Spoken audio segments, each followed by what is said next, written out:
عليكم ورحمة الله وبركاته. اخواتي عاملين ايه؟ وحشتوني جدا جدا جدا. الله يسعدكم سعادة الدارين يا رب العالمين. بصوا حبايبي، هنعمل اكلة النهاردة مشبعة. ليه بقى؟ احنا داخلين على فصل الشتاء.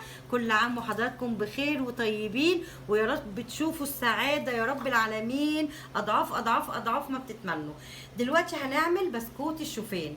ليه بقى؟ علشان اللي عنده بقى ايه سكر، اللي عنده مرضى الضغط، اللي عنده سمنه مفرطه شبهي كده، يعمل ده. هياخد واحدتين هيروحوا قافلين معاه طول النهار. تمام، يلا بينا. عملتي ايه؟ جبت 3 كاسات شوفان، طحنته في الكبه بتاعه الخلاط اللي بتعملي فيها الفلفل الاسمر او ايه الكمون، وجبت معاهم يعني الشوفان قد الدقيق الابيض او الطحين كاسه ونص. يبقى ده 3 حطيتهم هنا على بعض، ودي كاسه ونص. وايه تاني؟ وطبعا هنحط ذره ملح، وهنحط كمان معلقه كبيره كيكه الشيف او البيكنج باودر، و3 معالق قرفه. قرفه ايه؟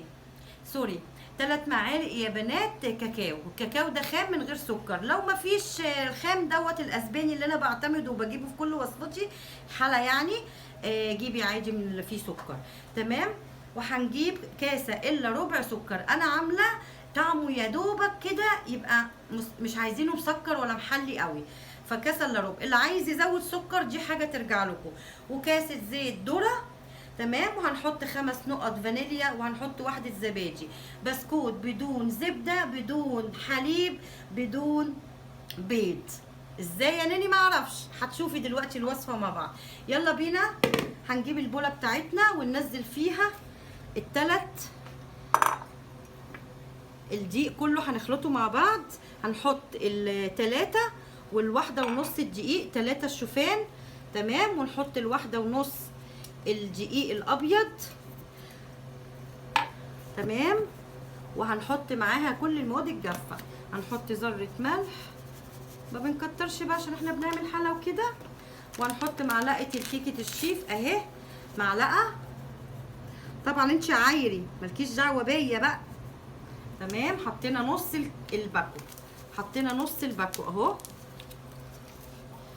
وهنحط كمان الكاكاو معانا، الكاكاو اهو. وهنقلب المكونات الجافه كده كلها مع بعض. تمام. اهي كل المكونات بتاعت البسكوت الجافه اهو يا بنات اهي. ونركنها كده ما جنبنا. ونعمل ايه بقى؟ ونجيب البوله بتاعتنا اللي هي كان فيها هنجيب وحده الزبادي بتاعتنا اهو. وحدة الزبادي بتاعتنا بنحط معاها السكر اللي هي كاسة الا ربع، وهنحط معاها الزيت ونضربهم. وبعد كده اوريكي هكمل ازاي. قلبي ضربت اهو مع بعض لحد ما السكر داب معايا. بعد كده بنزل بيه. طبعا حطيت فانيليا بس معلش مش بالتصوير، سامحوني اهو. نزلنا كل المقادير اهيت اهي. حبيبه قلبي بصي، ما عجنتهاش كتير، انا بس لميت المكونات مع بعض وبعد كده لميتهم قسمتهم. جبت بوله هنا وجبت كيس اي بيت في الدنيا فيه كيس. هتقطعي الكيس من هنا كده تخليه سايب كده، او في اكياس تلاجة كبيره ممكن تفتحيها وتستعمليها. حطيت البوله هنا واتكيت عليها ببطن ايدي. بعد كده اتفردت معايا. وباي حاجه ممكن بايدك لو ما عندكيش اي امكانيات، بس فاهمه. وبعدين بتفرديه كده يا قلبي اهو. ايه ده؟ انت بتقولي ايه؟ بعد كده يا حبيبه قلبي بتروحي بقى رافعه الكيس اهو، وتروحي جايبه القطعه دي. ما عندكيش هتجيبي كاسه صغيره، هتجيبي فنجان، اي حاجه تقطعي بيها اهو. تمام اهو اهو يا قلبي. بصي انا عملت الشكل دوت بالقطعه دي.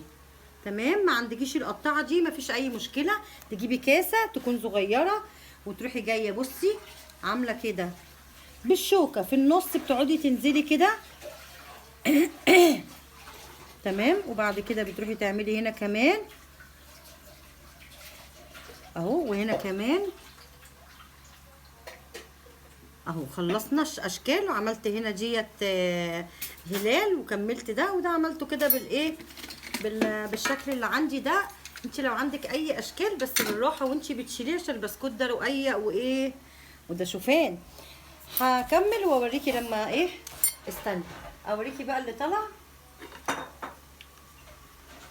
حطيته في الفرن على درجه حراره 170. حطيته في الرف الوسطاني. حطيته في الرف الوسطاني حبيبه قلبي. وادي شكل البسكوت اهو لما طلع. بسم الله ما شاء الله. بصي روعه جدا جدا جدا. طبعا لسه مطلعاه من الفرن، بتسيبيه ما لا يقل عن نص ساعه عبال ما يبرد عشان تعرفي تقطميه زي كده. ندوق مع بعض. بسم الله ما شاء الله. جربي الوصفه وتابعيني، وشكرا ليكي، والسلام عليكم ورحمه الله وبركاته.